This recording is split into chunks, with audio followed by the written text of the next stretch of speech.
Bonsoir à toutes et à tous et bienvenue sur le plateau de 100% Éco, votre nouveau magazine bimensuel uniquement dédié à l'économie sur le continent africain. Je suis ravie de vous accueillir sur ce plateau et j'espère que vous passerez un agréable moment en notre compagnie. Aujourd'hui, un sujet qui va sans doute vous intéresser. L'agriculture, oui, mais sous quelle forme? L'agriculture est le défi majeur de l'Afrique de demain, compte tenu de sa dynamique démographique. Nourrir 1 milliard d'Africains de plus en plus urbains, telle est la nouvelle problématique.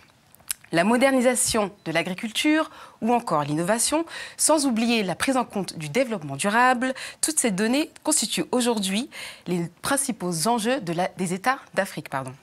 Alors, l'Afrique, nouveau grenier du monde entier, c'est ce que nous allons tenter d'analyser ce soir ensemble. Au sommaire de cette émission, voyageons ensemble vers le Burkina Faso, pays en plein essor agricole, malgré, disons-le, certaines contraintes climatiques auxquelles le pays doit faire face. Notre deuxième reportage nous emmènera au Cameroun à la rencontre d'un entrepreneur agricole qui a fait le pari de miser son activité sur ce secteur en hyper-croissance. Enfin, notre dernière escale se fera au Sénégal où Bagoré Bathily nous racontera sa success story qui, je pense, en inspirera plus d'un. Tout de suite, jingle. Évidemment, et comme vous avez pu le constater, je ne suis pas seule sur ce plateau. Laissez-moi donc vous présenter les différents chroniqueurs et l'invité qui nous accompagnera pour cette première partie d'émission. À ma droite, David Cadas, bonjour. Bonjour. Alors, vous allez nous parler de quoi aujourd'hui? Les terres arables en Afrique. Très bien, nous aurons l'occasion d'en reparler tout à l'heure.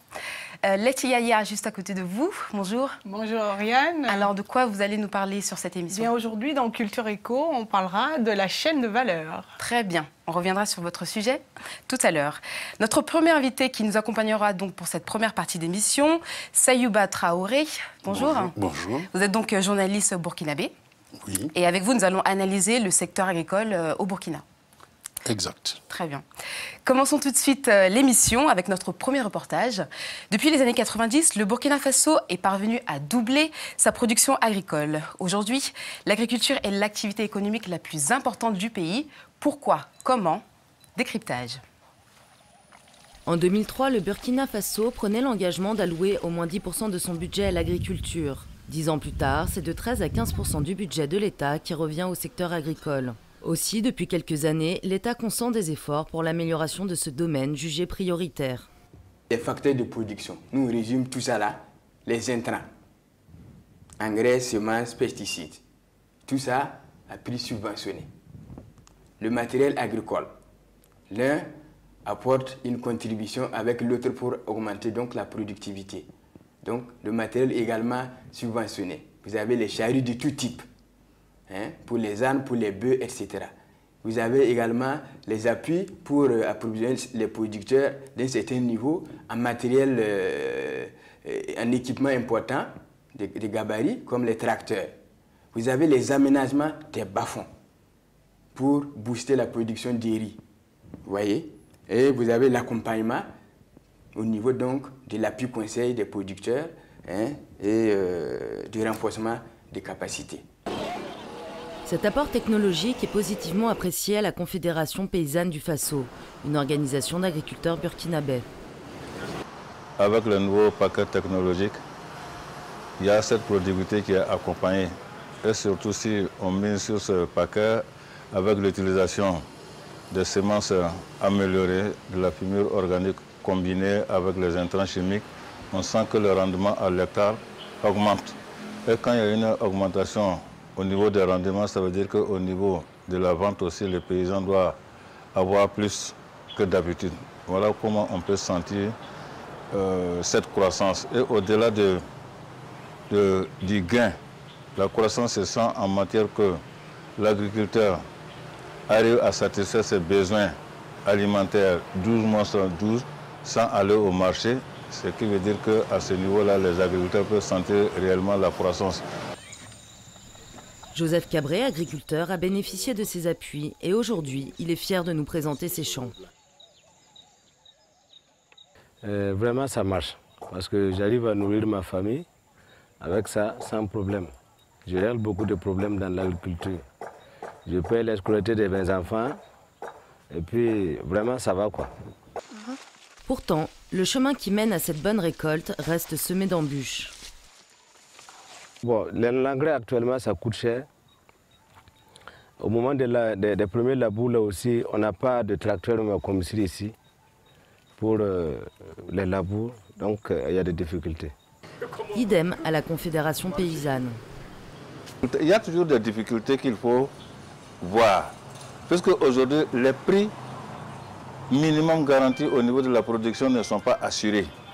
Donc ce sont des difficultés. L'accès aux intrants aussi, de qualité, ça reste toujours un problème. Donc voilà des difficultés qu'on croise au niveau de cette croissance-là. Selon ces agriculteurs, toutes ces difficultés freinent l'autosuffisance alimentaire au Burkina. Oui, je donne ma main à couper. Tous les agriculteurs du Burkina peuvent nourrir tout le peuple burkinabé. Nourrir le peuple, nous sommes 15 millions d'habitants, maximum 16 millions d'habitants. Si tous les moyens nécessaires ils sont mis en place, tous les moyens, quand je parle des paquets de l'accompagnement technique, de l'accès au financement, de la subvention sur les équipements agricoles, nous, en tant qu'agriculteurs, nous pouvons nourrir le Burkina et dégager des excédents et nourrir même nos voisins du Mali et du Niger. J'en donne ma main à couper. Mais toutes ces mesures-là ne sont pas mises en place pour nous permettre de mener à bien notre activité. L'agriculteur n'a pas accès au financement. Et on le dit chaque fois, il faut recourir à la fabrication de la fumure organique.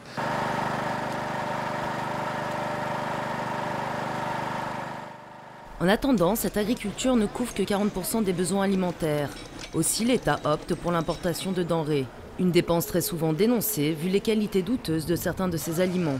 L'urbanisation accélérée et la spéculation sur les terres rendent difficile l'accès au terrain. En 2030, les Burkinabés seront 30 millions et les experts affirment que les terres cultivables continueront à s'amenuiser. Des mauvaises nouvelles pour un domaine qui occupe 80% de la population et représente 25% du PIB national. De retour sur le plateau de 100% Éco sur votre chaîne Télésud. Merci d'être avec nous. Alors, comme nous l'a montré ce reportage, l'Afrique semble être le nouvel Eldorado en matière d'agriculture. Parlons-en donc avec notre premier invité, M. Sayouba Traoré. Comme je le disais tout à l'heure, vous êtes journaliste burkinabé. Alors, ma première question sera en rapport avec donc, le reportage que nous venons de voir.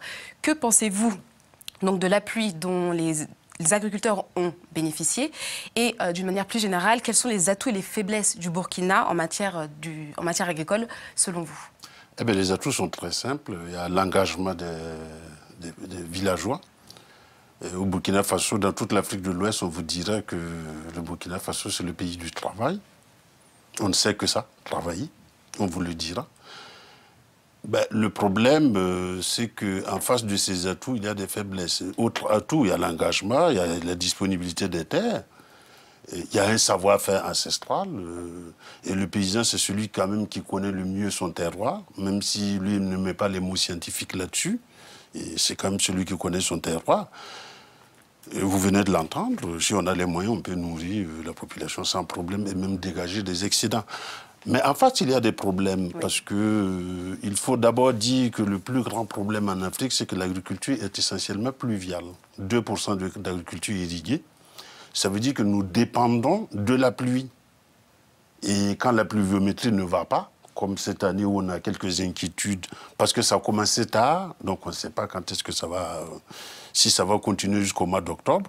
Donc il y a vraiment une contrainte climatique à ce moment-là. La contrainte climatique, elle est là. Oui. En face, on a développé quelques cultures rapides, mais il faut des campagnes de vulgarisation pour que ces semences améliorées, dont on parle d'ailleurs dans le reportage, soient vulgarisées.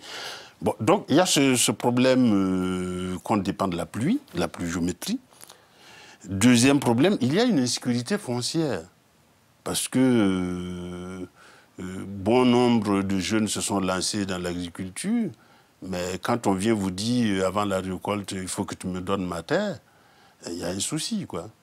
Et on l'a vu, que ce soit dans l'élevage, que ce soit dans l'agriculture, et ça c'est valable pour tout pays. Et tout simplement parce que les codes modernes de possession de la terre et les codes traditionnels ont oublié à un moment ou à un autre de se donner la main.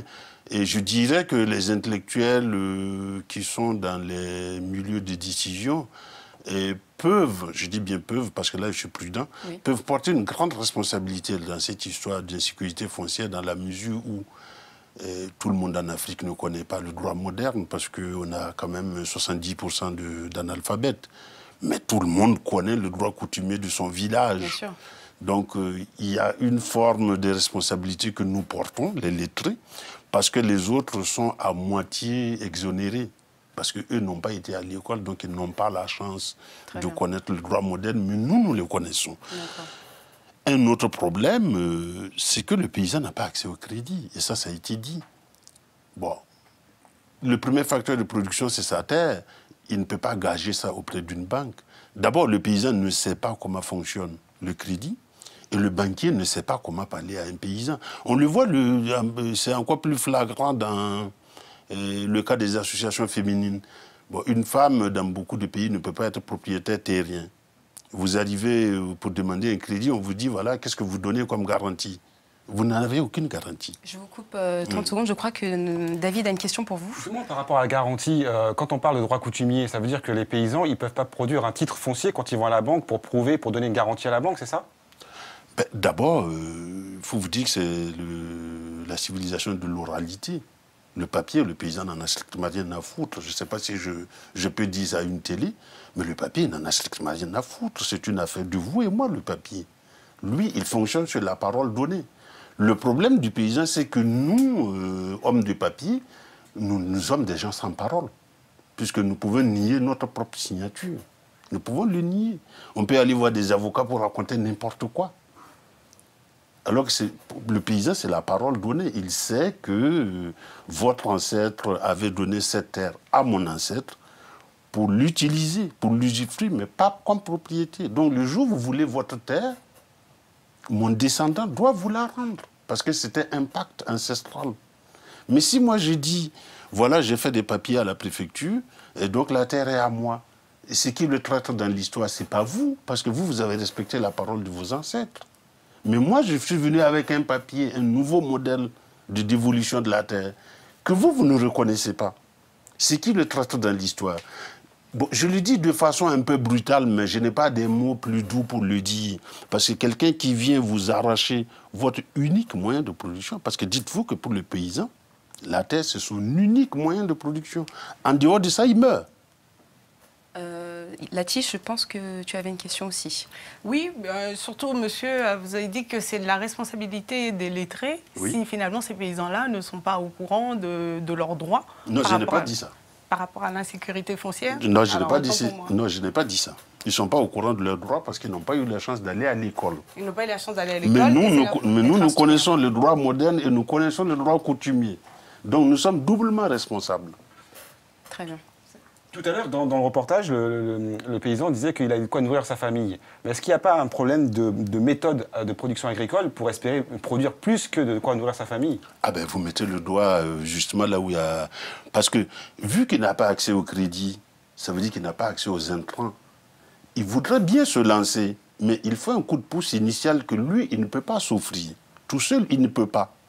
Et le paysan n'est pas organisé dans la mesure où il est tout seul. Et si vous voyez toutes les expériences réussies qu'on peut citer, c'est dans le cadre d'une organisation paysanne. Tout seul, vous n'y arriverez pas. Vous n'avez pas accès au crédit, vous n'avez pas... Bon, le programme d'ajustement structurel, on dit à nos pays de ne plus faire l'encadrement rural dans les campagnes. Donc vous n'avez pas accès aux connaissances techniques, vous n'avez pas accès aux intrants, vous n'avez pas accès aux facteurs de production. Vous touchez un point important par rapport à ce que vous êtes en train de dire. J'ai une autre question. Par rapport à ce que vous venez de dire, quelles sont selon vous les techniques d'innovation en matière d'adaptation pour le Burkina? Qu'est-ce qu'on pourrait innover pour rendre un peu... On sait par exemple que le fait d'innover l'irrigation pourrait peut-être permettre de mieux exporter en sous-région. Tout à fait. Moi, selon vous. Je viens d'un pays aride où on a bon an, mal an. Quand ça se passe bien, on a 500 mm de pluie par an. Je sais que pour un forestier qui est habitué à avoir 2 mètres de pluie par an et 2 saisons de pluie, c'est inimaginable. Mais pourtant, c'est la réalité dans le nord du Burkina, dont je suis. C'est comme ça que ça se passe. Et on a 3 mois de pluie par an. Et les 9 mois, on regarde le ciel. On n'attend même pas une pluie parce qu'on sait qu'elle ne va pas venir. Eh bien, c'est chez moi qu'a été développée une technique qui s'appelle le zaï, qui est une façon d'aménager la terre. On appelle ça grand poké. En fait, c'est une technique traditionnelle qui a été revisitée par les paysans parce que, en fait, l'eau, elle tombe, mais elle s'en va. Donc, comment garder cette eau? Donc, ils ont fait le ZAI. Ils ont fait ce qu'on appelle les digues filtrantes. Ils ont fait les diguettes. Ils ont fait des cordons pierreux. Plusieurs techniques. Voilà, ils ont combiné plusieurs techniques.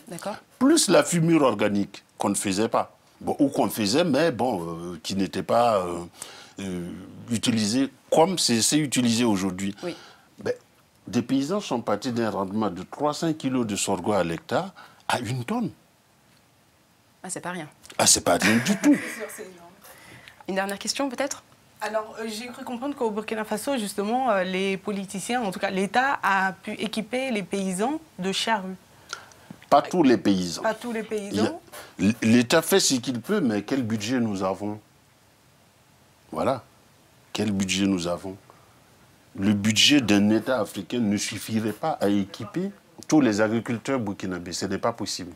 Mais c'est déjà une avancée. Voilà, c'est une avancée. Aussi, dans le reportage, on a parlé des difficultés liées aux conditions climatiques. Exact. Me semble-t-il, pareil, là aussi, l'État a entrepris des actions justement pour permettre une meilleure maîtrise par rapport aux aléas. Ben, madame, dans nos pays, prenez n'importe quel pays africain, bon, peut-être les pays du Maghreb qui ont des hommes d'affaires qui ont de la surface, mais prenez un pays d'Afrique subsaharienne, ben, peut-être en dehors de l'Afrique du Sud ou du Nigeria, qui peut encadrer des paysans dans les campagnes? C'est l'État. Qui a les moyens de le faire? C'est de l'État. C'est à l'État de porter un peu mais je ne dis pas, non, je ne dis pas de façon philosophique et idéologique que c'est l'État. Je constate que c'est le seul acteur qui a suffisamment de puissance aujourd'hui pour encadrer les paysans. Très bien. Les autres ne peuvent pas le faire, même s'ils le veulent, ils n'ont pas la surface pour le faire. Très bien. On va rester dans le domaine des terres, justement, avec David Cadès qui va nous parler des terres arabes. Oui, alors quand on parle de richesse naturelle en Afrique, on pense souvent au sous-sol, aux minerais. Eh bien, la première des richesses, c'est sans doute la terre. Alors, il faut savoir que l'Afrique, eh bien, on regroupe 60% des terres arables. Donc, plus de la moitié des terres cultivables dans le monde sont en Afrique. Et que, tout à l'heure, on en parlait, il y a seul 8,5%, en tirant un peu des chiffres, des terres qui sont cultivées en Afrique. Et donc, selon le Line Matrix Project, entre 2000 et 2010, il y a 134 millions d'hectares qui ont été vendus ou donnés en location à des tiers, des terres africaines.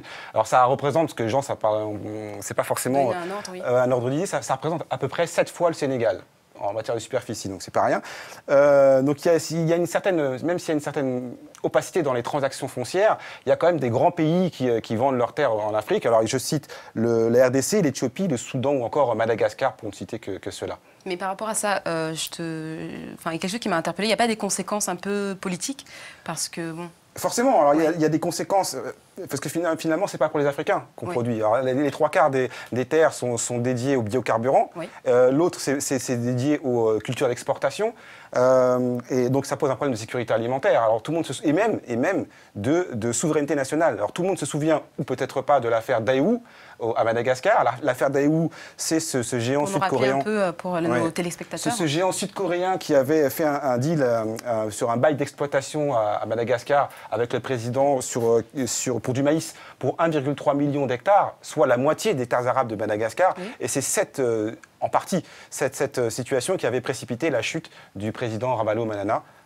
Voilà, donc on voit bien que la terre, c'est un défi d'aujourd'hui et de demain. La terre et l'agriculture sont des gros défis de demain. Très bien. Merci David. Je vais remercier notre invité, Sayouba Traoré. Merci d'avoir répondu à nos questions aujourd'hui. C'est moi qui vous remercie. On va continuer donc l'émission. Jingle.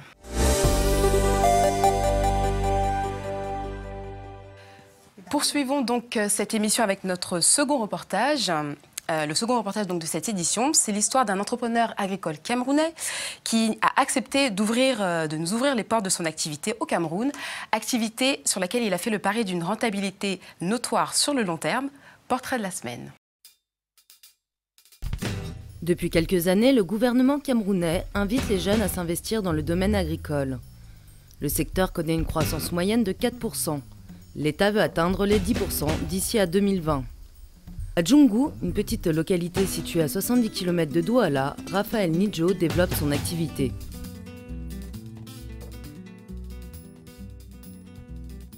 L'agriculture m'a intéressé à l'âge de 16 ans, juste lorsque j'ai fini l'école primaire à partir de 14 ans.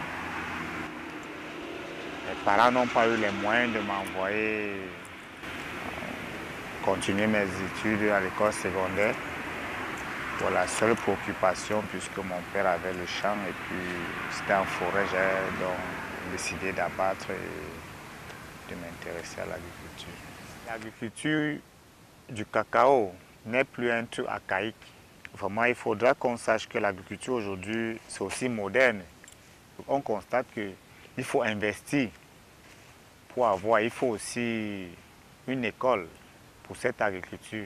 Il faut accompagner avec les produits chimiques tels que les engrais, tels que les insecticides et les herbicides pour faire vraiment une agriculture moderne et industrielle.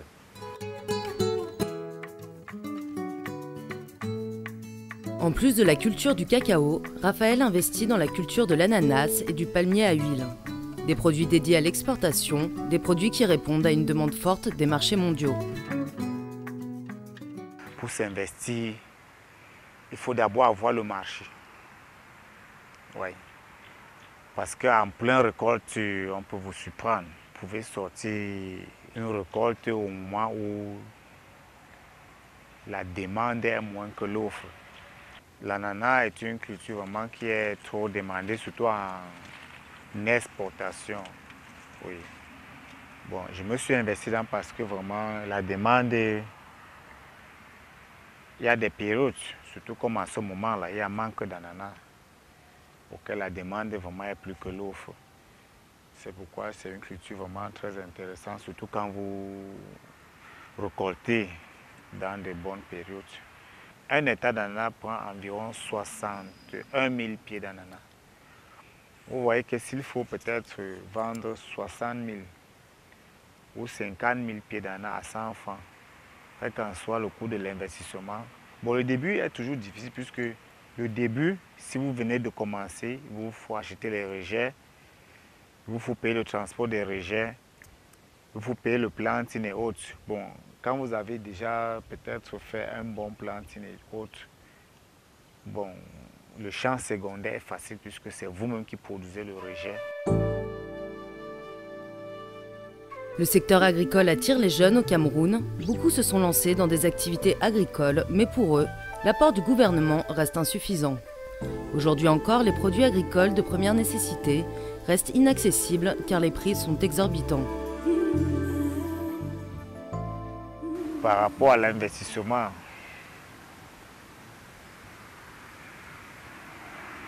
nous travaillons le maintien, puisque à la fin de l'année, quand j'ai fait le bilan, je constate quand même que je nourris ma famille. Je me nourris la scolarité, mais c'est insuffisant parce que quand je calcule, je vois que je ne garde rien par rapport aux dépenses. Puisque les produits sont excessivement chers. On se dit que si le gouvernement nous soutient, hein, on pourra en faire plus, même 10 hectares, même 20 hectares, mais ça dépendra de... Ouais, ça dépendra de comment le gouvernement pourra nous soutenir.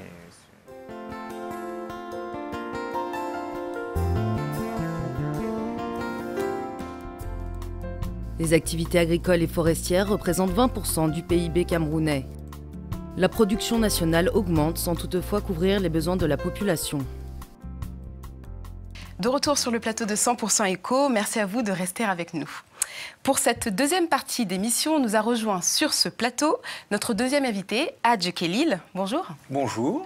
Alors vous êtes donc créateur d'entreprise, vous avez créé votre propre entreprise qui s'intitule Bionor. Absolument. Qui est donc spécialisée dans la commercialisation de produits issus de la terre biologique. Absolument. Très bien. Alors on va commencer tout de suite avec vous pour expliquer brièvement votre concept.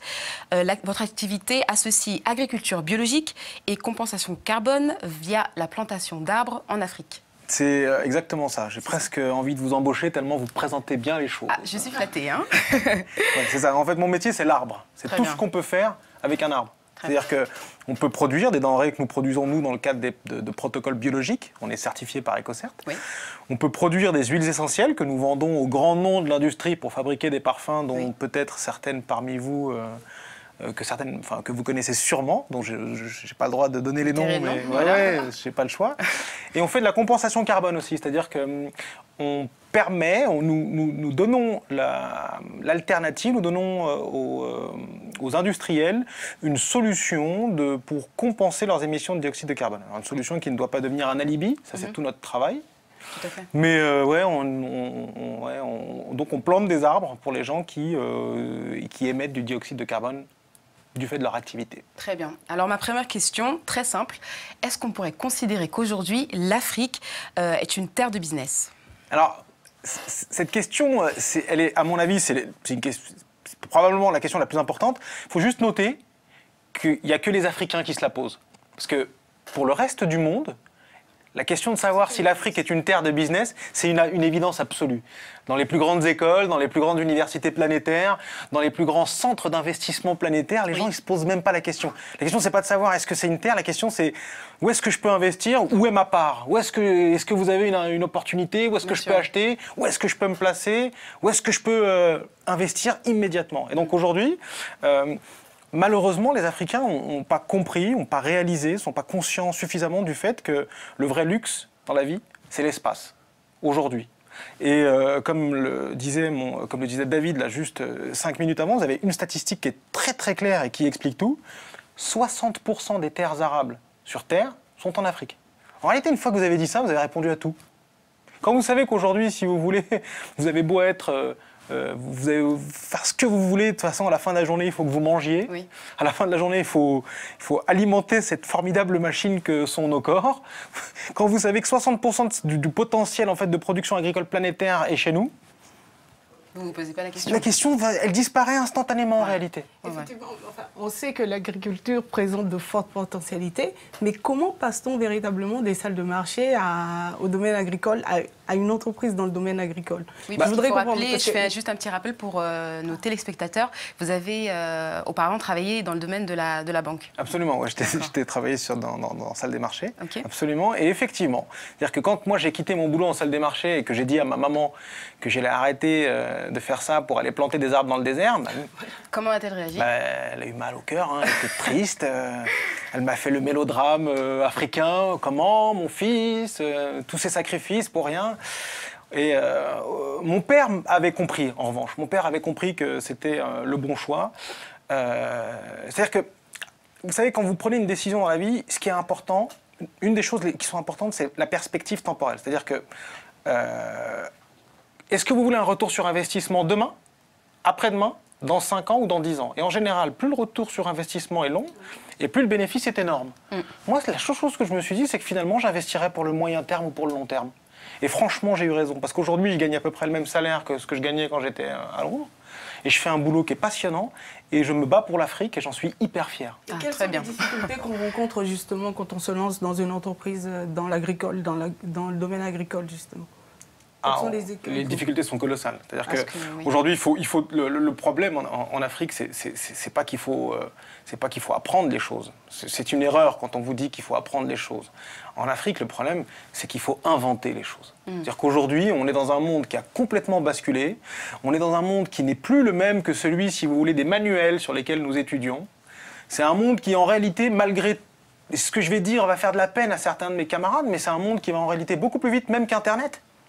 Et donc la seule chose qui nous sauvera, c'est la capacité à ce que nous, nos ancêtres, nos sages, nos jeunes, qu'on se réunisse au bord qu'on se mette à table et qu'on réfléchisse ensemble pour aller plus vite que la manière dont les choses changent. Très bien. Alors, David, vous êtes présent dans plusieurs pays en Afrique. Absolument. Et justement, est-ce qu'on pourrait parler de l'environnement des affaires? On sait que c'est parfois compliqué de faire des affaires et même de l'import-export ou de travailler à l'international avec l'Afrique. Est-ce que vous pouvez nous en toucher 2 mots? Ouais, alors, l'environnement, il ne faut pas se leurrer. Hein. C'est-à-dire que nous, on est des petits soldats de la cause notamment africaine. Ça ne veut pas dire qu'on est naïf. Le climat des affaires en Afrique, c'est vraiment pas simple. C'est hyper dur. C'est-à-dire que aujourd'hui, si vous voulez, pour le même investissement en Afrique, dans un pays d'Asie, vous gagnez 2 fois plus. Bien sûr. Vous gagnez 2 fois plus. C'est-à-dire que c'est vrai. Cela dit, l'Asie est fatiguée, malgré tout ce qu'on peut dire, alors que l'Afrique est vierge. C'est-à-dire qu'une fois de plus, c'est une question de perspective temporelle dans votre investissement. Oui, il y a beaucoup à faire. En fait, vous êtes en train de dire qu'il y a beaucoup à faire en Afrique. Tout est à faire, tout est à inventer. D'accord. Et c'est pour ça qu'aujourd'hui, c'est si difficile. C'est pour ça que le climat des affaires est si pénible. C'est pas parce que les Africains sont plus embêtants que le reste des autres humains. Pas du tout. C'est parce qu'on est dans un environnement où les choses sont à inventer et où les gens n'ont pas compris qu'il fallait qu'ils utilisent cette partie de leur cerveau. Oui, mais au-delà de ça, il faut quand même avoir un capital de départ pour démarrer. Parce que, d'accord, il faut pouvoir inventer les choses, il y a des potentialités. Quand bien même on a des idées, parfois on est à court de moyens, de capitaux, de moyens financiers pour se lancer. Je ne peux pas vous contredire. C'est-à-dire que l'idée de dire qu'on peut partir vraiment avec rien est fausse et injuste. Je vous l'accorde parfaitement. En revanche, on peut partir avec pas grand-chose. On peut partir avec pas grand-chose. C'est-à-dire qu'aujourd'hui, moi, j'ai des producteurs. Ce fut votre cas. Moi, j'ai été. Non, on ne peut pas dire ça. Vous avez un. Moi, je peux vous raconter mon histoire, hein, parce que. En quelques mots. En quelques mots, j'ai gagné pas mal d'argent quand j'étais à Londres, que j'ai investi dans ma boîte, mais par ignorance et arrogance, j'ai tout perdu la première année. C'est-à-dire que moi, j'avais 40 ou 50 000 euros de côté, que j'ai mise dans ma boîte. Je suis arrivé fièrement en Afrique en expliquant que je savais, que j'avais compris, avec cette espèce d'orgueil que j'avais appris ailleurs. Et je l'ai payé très très cher. Donc en fait, je suis finalement reparti de zéro. Et vous savez, aujourd'hui, un projet en Afrique avec, ça va avec 2, 3, 4 000 euros, l'équivalent de 2, 3, 4 000 euros. Je sais que ça peut être beaucoup dans certains pays d'Afrique, je sais. Je sais que ça peut être énorme. Mais il y a quand même beaucoup d'Africains pour qui c'est pas impossible de les avoir. Bien sûr. Je sais que c'est pas simple. Hein. Attention, hein, je respecte en fait tous ces gens qui peuvent parfois dans nos pays mettre une vie à mettre cette somme de côté. Je suis d'accord. Même peut-être des fois 2 vies. Mais il y a quand même en Afrique aujourd'hui beaucoup de gens qui les ont. Et il y a beaucoup de gens qui en plus ont la capacité inventive nécessaire en fait pour relever ces défis-là. Et c'est à eux qu'il faut parler en premier. On parle bien entendu à tout le monde. Hein, parce qu'en Afrique, on aura besoin de tout le monde. Et c'est ça, d'ailleurs, le boulot des hommes d'affaires et des gens qui sont un peu dans le business. C'est ça notre boulot à nous. Notre boulot à nous, c'est d'identifier et de fabriquer un business model où il y aura de la place pour tout le monde.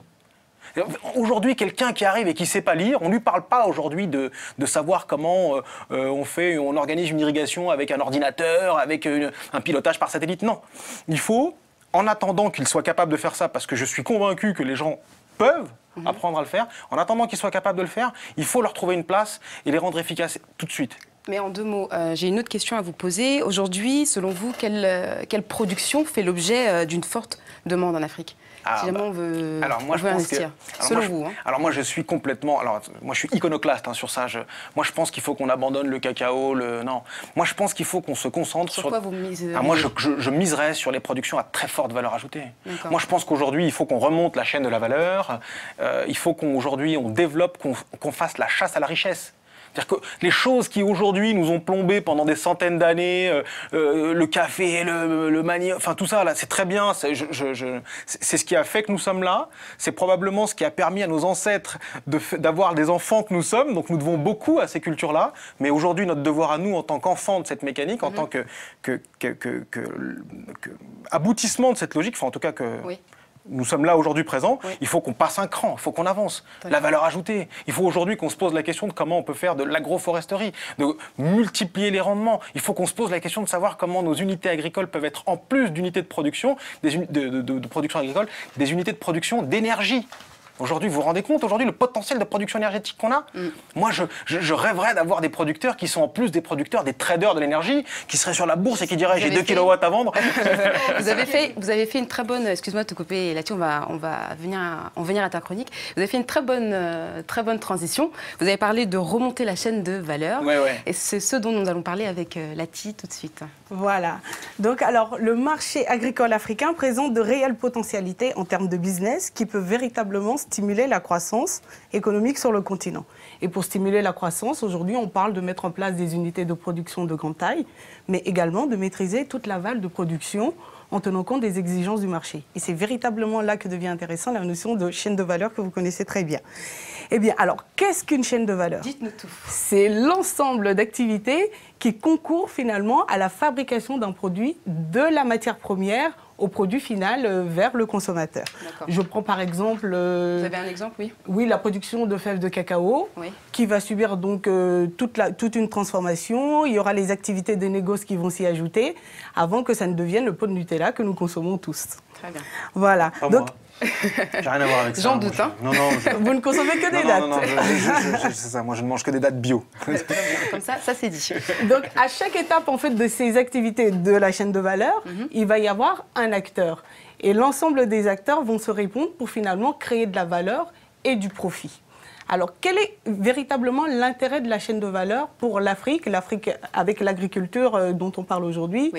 Alors, cette chaîne de valeur va permettre d'identifier finalement quelles sont les difficultés que rencontrent les petits et les moyens exploitants, de pouvoir leur venir en aide, augmenter les revenus des petits producteurs, créer de l'emploi, puisque dans cette chaîne de valeur, il y a aussi tous les emplois qui viennent en soutien finalement aux activités de production, que sont le marketing, il y a la vente, etc. Les achats. Donc véritablement, moi j'ai voulu parler de la chaîne de valeur dans cette chronique Culture Éco, parce que je pense que c'est peut-être là aussi que réside une des clés pour l'Afrique, en tout cas pour réellement faire de cette agriculture, de ce domaine agricole, un réel soutien à une croissance dynamique et viable sur le continent. Parce que d'autant plus qu'en fait, mettre en place la chaîne de valeur, finalement, c'est permettre une meilleure répartition du profit que génère le secteur. Très bien. David, une petite intervention? Par rapport à la chaîne de valeur, où est-ce que se situent les plus grosses marges dans la chaîne de valeur? Ah oui, c'est ça. Parce qu'en c'est une très bonne question. Mais c'est et c'est la bonne question. Merci. Parce qu'en même temps, je pense que David va prendre ma place. Non, non. Non, je vais prendre ma place. Non, vous êtes bien plus belle que lui. Ah, c'est gentil. Merci. Non, ce que je veux dire, c'est pas ça. C'est que on est exactement dans le cœur de la problématique. C'est-à-dire qu'aujourd'hui, c'est très pertinent de raisonner en termes de chaîne de valeur. Parce que la problématique africaine, c'est ça. C'est remonter la chaîne de la valeur. Pourquoi? Parce que plus vous montez sur la chaîne de la valeur, plus la valeur est importante et plus les marges sont importantes. Donc nous, notre travail à nous, moi, quand je suis avec mes équipes dans les pays, la question, l'obsession récurrente, c'est de savoir comment on remonte cette chaîne de la valeur. Comment on fabrique de la valeur ajoutée. Et c'est ça notre préoccupation. C'est-à-dire qu'il faut qu'on sorte de l'économie à papa dont nous venons et que nous respectons, mais de l'économie à papa qui consiste à dire on produit, on vend.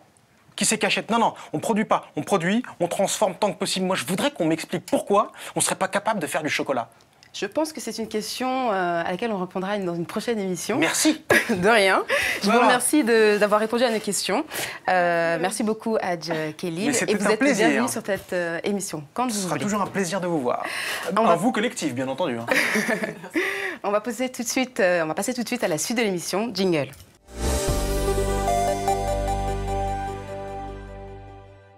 Bagoré Bathily, ce nom ne vous dit sans doute pas grand-chose, et pourtant.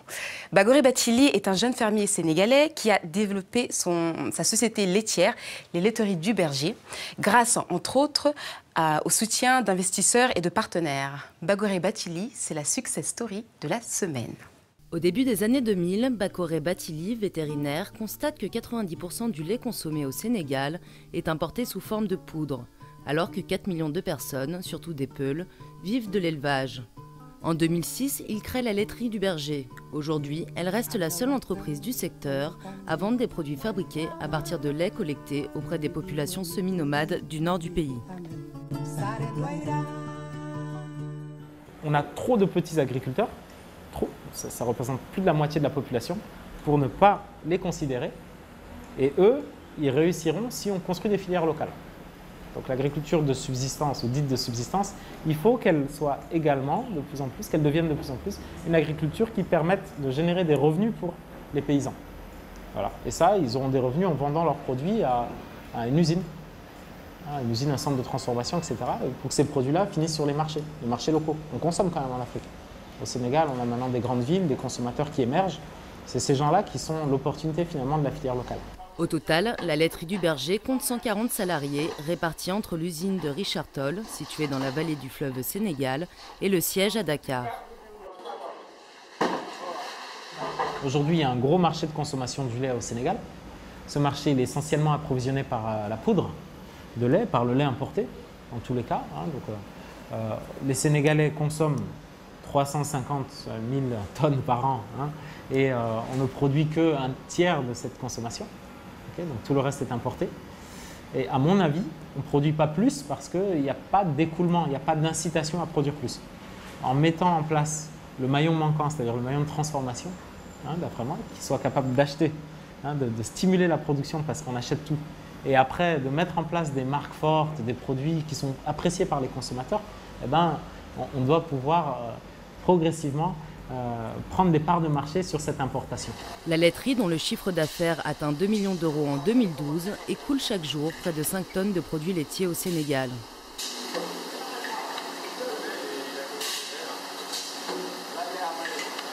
Quand on a commencé en 2007, on était positionné avec nos produits finis comme premium.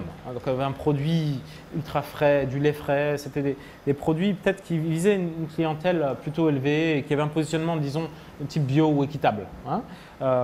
Et ensuite, il y a eu la crise alimentaire mondiale. Là, toutes les matières premières ont beaucoup augmenté 2007-2008, fin 2008. Et là, notre lait, qui était avant plus cher que le lait en poudre, est devenu comparable au lait en poudre, en tout état de cause. Comparable. Là, ça a changé complètement la donne. On s'est dit, on peut se repositionner, avoir un produit populaire, un produit tout public. Donc ça, on a fait une marque, hein, qui était repositionnée, très sénégalaise, vraiment le produit que tout le monde peut consommer au Sénégal, distribué partout, pas cher, correspond aux goûts locaux, etc. Et avec du lait local dedans. La marque Dolima, Donne-moi plus en Wolof, est distribuée dans plus de 8000 points de vente au Sénégal. Mais l'enseigne reste confrontée à de nombreux défis. La faiblesse des rendements agricoles, le manque d'infrastructures et une concurrence qu'elle juge déloyale. C'est beaucoup plus cher d'acheter du lait localement. Il y a beaucoup plus de taxes si on compte toutes les taxes qui sont appliquées à un litre de lait qui arrive dans notre usine. Finalement, il aura payé beaucoup plus de taxes que le litre de lait qui rentre au port. Sans aller dans les détails, il y a un cadre réglementaire qui n'est pas propice, semble-t-il, hein, qui n'est pas propice bien souvent à l'émergence sur le long terme des filières locales. La réalisation de la croissance locale, la réalisation des opportunités de business sur les filières locales. Le rôle de l'État là-dedans est déterminant en termes de réglementation. S'il n'est pas aujourd'hui capable de financer toutes les infrastructures ou subventionner le développement de l'agriculture, bon, c'est une chose, hein, mais sa responsabilité reste de mettre en place des règles qui permettent l'émergence d'une agriculture locale. Figure de proue du social business, Bakore Batili appelle les entreprises africaines à assumer leur rôle social. Je crois que de toute façon, en Afrique, il faut être pragmatique. On a des marchés qui sont relativement petits parce que les gens sont pauvres. Donc les entreprises, elles doivent faire la balance entre ce qu'elles peuvent créer comme valeur financière pour fonctionner et pour leurs actionnaires, ça c'est clair. Mais elles doivent aussi, dans cette balance, intégrer les facteurs de pérennité de nos économies, de réalisation de la croissance de la consommation. Et ça, elles ont un rôle à jouer dedans. La laiterie du Berger poursuit sa croissance au rythme de 30% par an depuis sa création. De retour sur le plateau de 100% Éco pour cette troisième partie d'émission. Merci de rester avec nous. Notre troisième invitée nous a rejoint donc sur le plateau, Charlotte Libog. Bonjour. Bonjour. Vous êtes donc fondatrice de la plateforme Afrique Grenier du Monde, qui est donc une plateforme destinée à promouvoir l'agriculture entrepreneuriale. Parlons-en avec vous. Pourriez-vous donc nous présenter votre activité et quelles sont les motivations qui vous ont poussé à créer cette plateforme ? Alors, Oriane, comme vous venez de le stipuler, effectivement, la plateforme Afrique Grenier du Monde est dédiée à la promotion et à la vulgarisation de l'entrepreneuriat agricole en Afrique subsaharienne. Pourquoi l'avoir mis sur pied ? Tout simplement parce qu'aujourd'hui, nous sommes dans un contexte de réelle urgence, avec une population africaine sans cesse galopante. Voilà. Il faut faire face justement à ce phénomène-là. Il faut pouvoir répondre justement à la nécessité d'assurer la sécurité alimentaire, des Africains, d'une part. La plateforme Afrique Grenier du Monde a été créée également pour pouvoir justement intéresser les entrepreneurs et les investisseurs à l'opportunité de création de richesse justement qu'offre ce secteur d'activité. Voilà. Très bien. Vous parlez dans une interview de mutualisation des efforts du secteur privé qui vise à transformer la virtualité en réalité. Est-ce que vous pourriez un peu préciser cette notion ? Alors, je parle en fait d'une mutualisation d'efforts. Donc, il s'agit d'une mutualisation d'efforts des cadres, des entrepreneurs, des investisseurs, du secteur privé, de la société civile, des décideurs politiques et voilà, de tous en fait pour justement l'émergence nécessaire de cette agriculture africaine qui est au cœur de divers enjeux pour le continent africain. Pour les entrepreneurs, c'est effectivement l'opportunité de création de richesse qu'il faut mettre en avant, mais pour l'Afrique dans son ensemble, c'est la possibilité. En fait, c'est le facteur clé en termes de développement. Voilà. Il faut dire que l'agriculture aujourd'hui nous donne la possibilité de pouvoir résoudre la problématique relative au chômage des jeunes. Oui. L'agriculture nous donne la possibilité, voilà, nous donne également la possibilité de pouvoir assurer une certaine croissance économique. Voilà, ce qui n'est pas le cas aujourd'hui avec les importations massives que connaît ce continent. Voilà. Très bien. Donc, Lati, tu as une question. Alors, je crois qu'effectivement, on le dit, l'agriculture, il y a de réelles potentialités, on le sait. Mais que fait concrètement Afrique Grenier du Monde pour venir en aide justement à ces agriculteurs? Alors en fait, il ne s'agit pas de venir en aide. Moi, je suis entrepreneur. Voilà, donc j'ai essayé de mettre en place un outil dédié à l'entrepreneur agricole. Maintenant, quand on parle d'entrepreneuriat agricole, effectivement, les petits producteurs sont concernés. Le but pour nous, c'est de les amener à partir en fait de la logique de subsistance quotidienne qui est la leur. Aujourd'hui, on l'a vu dans le premier reportage que vous avez passé, pour aller vers une logique justement de création de richesse. En fait. Voilà, d'agriculture business. Oui. Voilà, oui, tout à fait. Nous faisons de l'information, de la sensibilisation, mais nous faisons également de l'accompagnement, effectivement, pour l'entrepreneur et pour l'investisseur agricole. Et à ce niveau-là, qu'est-ce qu'on fait concrètement? On fait ce qu'on appelle la mise en relation des uns avec les autres. Donc les entrepreneurs avec les acteurs divers de leur développement, en fait, dans le cadre du déploiement de leur activité. Tout à fait. Pour revenir un peu sur ce que vous dites, vous êtes une sorte de plateforme réseau. Oui, nous sommes une plateforme réseau, nous sommes une plateforme d'information, de sensibilisation et nous sommes enfin une plateforme dédiée en fait du plaidoyer. On peut dire ça comme ça, on participe à des forums, à des conférences pour justement amener en fait les décideurs internationaux, les interpeller sur les conditions qui sont celles de l'émergence même de l'agriculture africaine aujourd'hui, parce qu'on pourra prendre au niveau de nos décideurs politiques, au niveau de, je veux dire tout simplement que tous nos efforts seront vains si, au niveau international, on ne révise pas, par exemple, les accords de l'OMC qui ont institué une libéralisation des échanges dans ce domaine-là, dans le domaine alimentaire. C'est aberrant pour la paysannerie dans son ensemble, pour la paysannerie africaine encore plus. Voilà. Et quand on sait, comme l'a dit votre interlocuteur tout à l'heure, quand on sait que l'Afrique, aujourd'hui, c'est 65% de la population rurale, c'est 75% de la population qui travaille pour l'agriculture, eh ben, on ne peut ne pas s'intéresser en fait à ces gens-là. Très bien, David, une question par rapport au nom même, Afrique Grenier du Monde. L'Afrique va être le grenier du monde parce que 60% des terres arabes sont en Afrique, mais vraisemblablement ce ne sera pas le grenier de l'Afrique parce que ce n'est pas destiné aux cultures vivrières généralement. Justement, il faut aller vers là. C'est pour ça que je vous parle d'information. Pardon, Rianne. Juste une petite intervention. C'est déjà que je pense le Cameroun est déjà le grenier de l'Afrique centrale. Oui, le Cameroun est le grenier de l'Afrique centrale, mais pourrait l'être encore plus. Ouais. Pourrait être même le grenier de l'Afrique. Enfin bref, j'exagère un petit peu. Je vais revenir justement à la virtualité dont on parlait tout à l'heure. Nous sommes effectivement le continent, on va dire, nous sommes effectivement le grenier du monde aujourd'hui. Nous avons plus de la moitié des terres arabes, comme vous l'avez stipulé. Nous avons un potentiel hydraulique qui reste inexploité et nous avons le facteur humain, nous avons les hommes. Alors, tous ces facteurs-là combinés font que nous sommes cette Afrique grenier du monde-là. Mais nous ne pourrons émerger que si l'ensemble, justement, pas simplement les Africains, si on saisit justement cette opportunité de création de richesse que nous offre justement ce secteur d'activité dans un contexte, encore, disons-le encore, dans un contexte d'épuisement des ressources qui est mondial. Voilà. Donc c'est l'opportunité pour l'Africain justement de se saisir c'est la possibilité pour l'Afrique en fait d'émerger grâce à l'agriculture. Voilà. Je crois que votre plateforme existe depuis maintenant 2 ans, si je ne me trompe. Oui, voilà. Vous avez déjà commencé à voir justement des retours de vos actions. Énorme. C'est vrai? Énorme. On a énormément d'entrepreneurs, de petits producteurs qui font appel à nous, donc dans le cadre justement de la recherche de solutions pour leurs problématiques en termes de financement, parce que c'est le problème numéro 1 justement de l'agriculture africaine, en termes d'accompagnement d'accompagnement technique, voilà, nous préconisons l'agroécologie, je le dis en passant, en termes justement de recherche d'informations, parce qu'il s'agit pour nous d'informer, de sensibiliser sur l'opportunité de richesse, sur l'ensemble de la chaîne de valeur agricole, parce que très souvent, en fait, quand on dit agriculture, les gens ont le réflexe production. Mais il s'agit pour nous, en fait, de sensibiliser les uns et les autres sur la nécessité de créer, du moins dans le pôle, si je puis m'exprimer ainsi, dans le pôle transformation des produits, comme l'a dit M.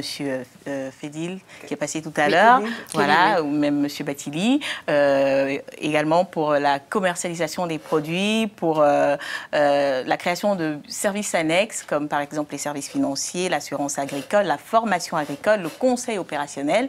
Voilà, ce sont autant de secteurs en fait qui devraient être investis par des cadres, par des entrepreneurs comme vous et moi, justement pour permettre à ce secteur-là de connaître une réelle émergence. Alors nous savons qu'en 2012, les objectifs donc, de votre plateforme étaient le développement économique et l'innovation via la semi-mécanisation du secteur agricole, ou encore le développement de l'innovation scientifique et d'éthique. Est-ce que ces objectifs perdurent? Est-ce que vous les avez atteints? Est-ce qu'ils ont changé aujourd'hui? Pas du tout. Ce sont des objectifs en fait sur le long terme. Voilà, donc si je me réfère au dernier rapport de l'AGRA, qui est en fait la structure de Kofi Annan, sur les faiblesses de l'agriculture africaine aujourd'hui, on a parlé de la recherche, de la faiblesse justement de la recherche. Il s'agit pour nous de toucher les acteurs de ce secteur-là pour leur dire, voilà, il faut réellement y aller. On a parlé également de la faiblesse du financement, la faiblesse de l'innovation, etc.